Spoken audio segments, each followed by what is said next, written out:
เพิ่นจะเฮ็ดคือทางเฮาเนาะเพิ่นจะเฮ็ดเป็นหูไม้ไผ่สามเหลี่ยมแล้วก็เพิ่นเอาผ้าพระเวทมา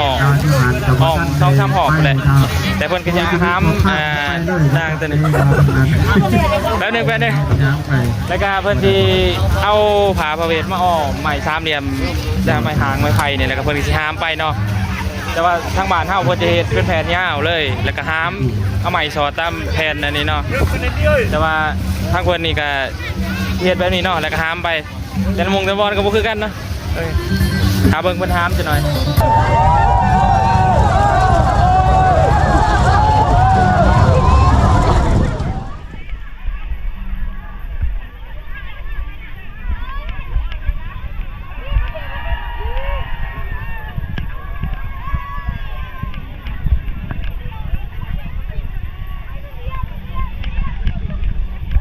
คนลายเลย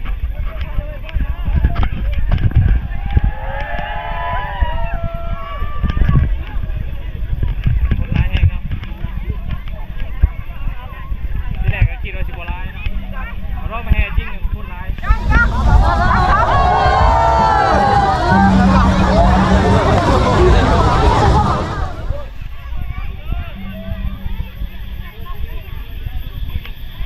คนลายเลย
ผู้สาวทางนี้เพิ่นจะใส่สิญจน์เนาะ